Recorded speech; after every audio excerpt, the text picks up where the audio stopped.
গড়মন্ডলের উচ্চ বিদ্যালয়ে আয়োজিত বিধান শিশু কল্যাণ সমিতির আজকের এই আইনি সচেতনতা শিবিরে উপস্থিত সকল শ্রদ্ধেয় শিক্ষক শিক্ষিকা বৃন্দকে এবং সকল শ্রদ্ধেয় অতিথিবৃন্দকে এবং অভিভাবিকা বৃন্দকে এবং আমার বিধান শিশু কল্যাণ সমিতির সকল শ্রদ্ধেয় সদস্যবৃন্দকে এবং আমার মহকুমা আদালতের সকল প্রণম্য আইনজীবীকে আমার সশ্রদ্ধ নমস্কার জানাই এবং আমার সামনে উপস্থিত সকল আমার সন্তান তুল্য সে পরম স্নেহের ছাত্রছাত্রীবৃন্দকে জানাই আমার আন্তরিক ভালোবাসা, শুভেচ্ছা ও শুভকামনা। আমার আজকের একটি বিষয়, যুগোপযোগী অত্যন্ত গুরুত্বপূর্ণ একটি বিষয়, বালিকাদের অধিকার অর্থাৎ মেয়ে শিশুদের অধিকার বিষয়ে কিছু কথা আজ আমি বলবো। তো এই অধিকারটা আমার মুখের কথায় তো তুমি বিশ্বাস করবে না। তো এই অধিকারটা আমরা কোথায় জানতে পারবো?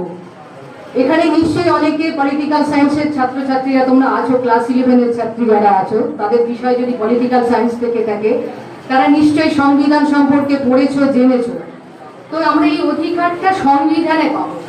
আমাদের যে ভারতীয় সংবিধান, প্রত্যেকটি স্কুল বলো, হসপিটাল বলো, আমাদের দেশ বলো, যেমন কতগুলো নিয়ম মেনে চলে, তেমনি আমাদের এই দেশ, আমাদের এই রাষ্ট্র, আমাদের এই দেশের নাগরিক কিছু নিয়ম নীতি মেনে চলে।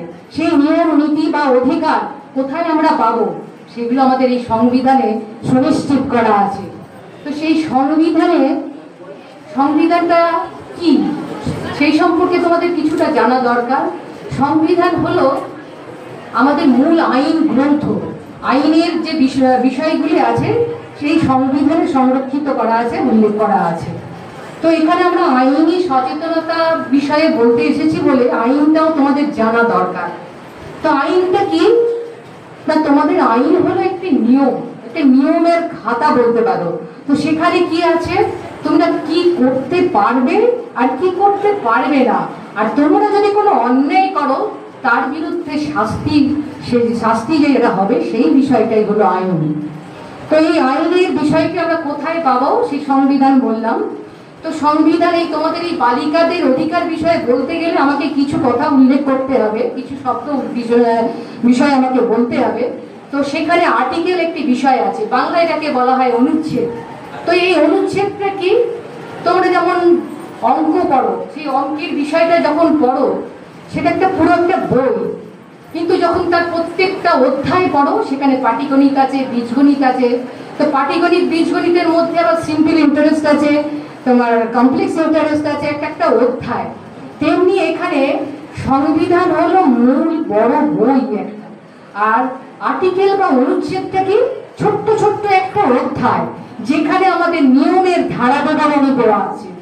আশা করি তোমরা বুঝতে পেরেছো। বুঝতে না পারলে আমাকে আমার প্রশ্ন করবে, আমি আবার বুঝিয়ে বলবো। তো সেই অনুচ্ছেদ অনুযায়ী আমাদের অধিকার বিষয়ে জানতে গেলে বালিকাদের যে অধিকার, আর্টিকেল 14 অর্থাৎ 14 নম্বর অনুচ্ছেদে বলা আছে সমতার অধিকার। তো সেই সমতার অধিকারটা বিষয়টা কি না, আইনের চোখে প্রত্যেকটি নাগরিক, কি বালিকা কি বালক, প্রত্যেকটি নাগরিকের সমান অধিকার আছে। তো সেই অধিকারটা কি, আজ যদি তোমার পেন কেউ চুরি করে, মনে করো তোমার একটি পেন কেউ চুরি করলো, সেই চুরির অপরাধে একজন দেশের প্রধানমন্ত্রীরও যে শাস্তি হবে, তুমি যদি তোমার এক বন্ধুর পেন চুরি করো তারও ঠিক সেই সমান শাস্তি হবে। আইনের ঊর্ধ্বে কিন্তু কেউ নয়।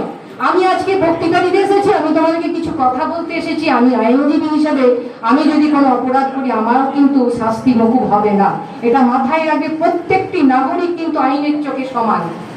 এই গেলে তোমার 14 নম্বর ধারা অনুচ্ছেদ অনুযায়ী যে আমাদের অধিকার, সমতার অধিকার। 15 নম্বর অনুচ্ছেদে কি আছে, সেখানে আছে জাতি, ধর্ম, বর্ণ, লিঙ্গ, প্রত্যেকটি বিষয়ে কোনো রকম বৈষম্য করা যাবে না। সেই বৈষম্য করা মানে অপরাধ। তুমি আজকে মহিলা বলে, তুমি যদি বালিকা বলে তুমি প্রথম সারিতে বসতে পারবে না, এটা কিন্তু হতে পারে না। তোমাকে সেই অধিকার ছিনিয়ে নিতে হবে। সেই অধিকার সুনিশ্চিত করেছে আমাদের সংবিধান।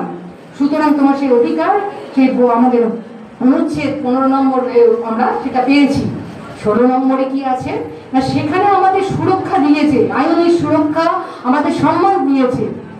এবার 19 নম্বর ধারায় আমাদের কি অনুচ্ছেদে কি আছে, সেখানে আমাদের বাক স্বাধীনতা, ফ্রিডম টু স্পিচ, মানে তোমার যদি কিছু বলার থাকে, তুমি কোনো জায়গায় গেছো, সেখানে যদি তোমার কোনো বক্তব্য থাকে, তুমি সেখানে নির্দ্বিধায় বলতে পারবে, কোনো রকম দ্বিধা করবে না যে আমি বলতে পারবো না, ভয় পাবে, সেটা কখনো করবে না, কারণ সেটা তোমাদের সংবিধানেই দেওয়া আছে।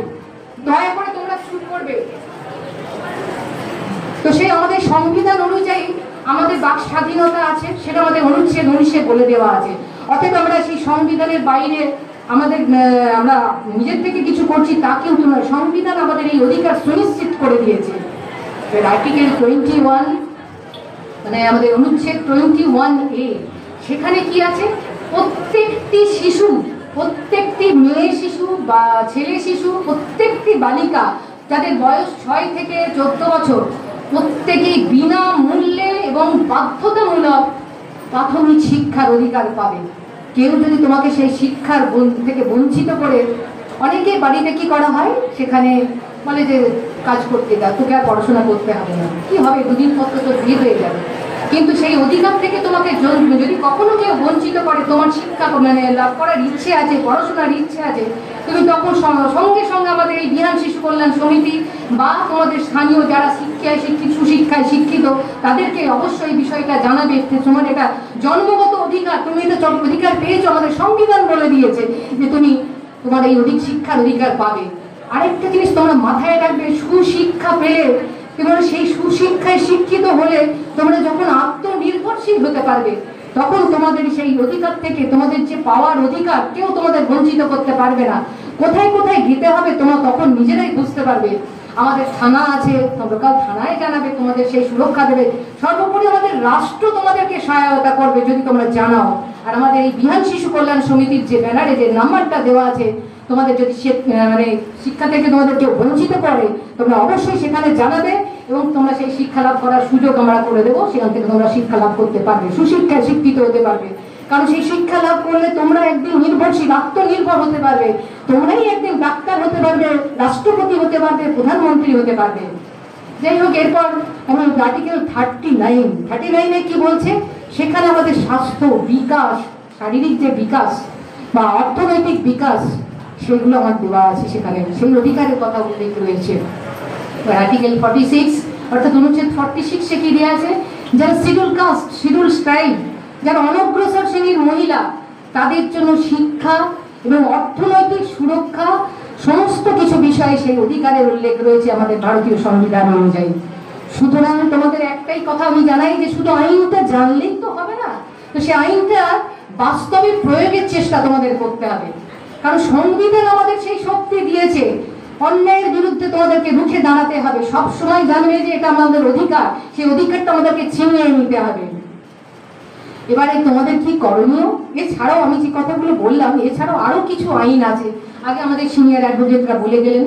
তো সেই আইনগুলো কি, বাল্য বিবাহ প্রতিরোধ, prohibition of child marriage act 2006, ওটা প্রণয়ন হয়েছে। সেই আইন অনুযায়ী তোমার বাড়িতে বা তোমার বাড়ির পাশে বা স্কুলে তোমার বন্ধু বান্ধব যারা 18-র নিচে বিয়ে হচ্ছে বা কোনো ছেলে 21-এর নিচে বিয়ে হচ্ছে, সেই সম্বন্ধে তোমরা যদি জানতে পারো দেন তখন তোমরা এই আমাদের যে স্থানীয় পুলিশকে জানাতে পারো। তোমাদের নাম, পরিচয় সমস্ত কিছু গোপন থাকবে, তোমাদের ভয় পাওয়ার কোনো কারণ নেই।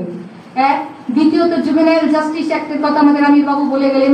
সেই জুভেনাইল জাস্টিস অ্যাক্টটা কি, সেখানে তোমাদের বাচ্চারা যদি কেউ কোনো অপরাধ করে থাকো, সেই অপরাধের জন্য সেখানে তোমাদের পুনর্বাসন, যত্ন নেওয়া হবে, তোমাদের সুরক্ষা দেওয়া হবে। তো ওটা গেল। তারপর তোমার রাইট টু এডুকেশন, সেটা আগেই বলেছি, যেটা আর্টিকেল 21A আছে। সেই juvenile right two education act 2009 একটি আইন পাস হয়েছে। সেখানে তোমরা বিনামূল্যে এবং কি বাধ্যতামূলক তোমাদেরকে শিক্ষা দেবে। সেই অনুযায়ী তোমরা শিক্ষা থেকে বঞ্চিত হবে। যদি তোমাদের কেউ বঞ্চিত করে, তোমরা অবশ্যই এই আমাদের বিহার শিশু কল্যাণ সমিতির নাম্বারে জানাবে। আর আছে পক্সো অ্যাক্ট 2012, যেটা পাস হয়েছে, আমাদের আমির বাবু বললেন, আমাদের বিকাশ বাবু বললেন।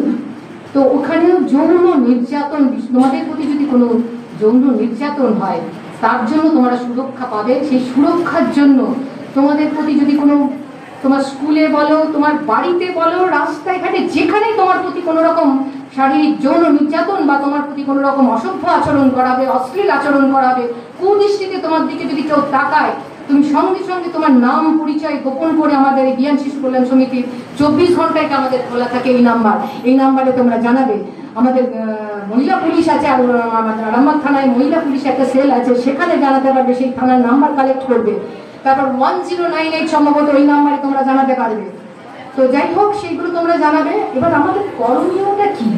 আজকে যে আমরা এসেছি এখানে এই সচেতনতাকে গড়ে তোলা শিবিরে আমরা এসেছি, শুধুমাত্র দুটো বললাম, শুনলাম, চলে গেলাম, তা তো নয়।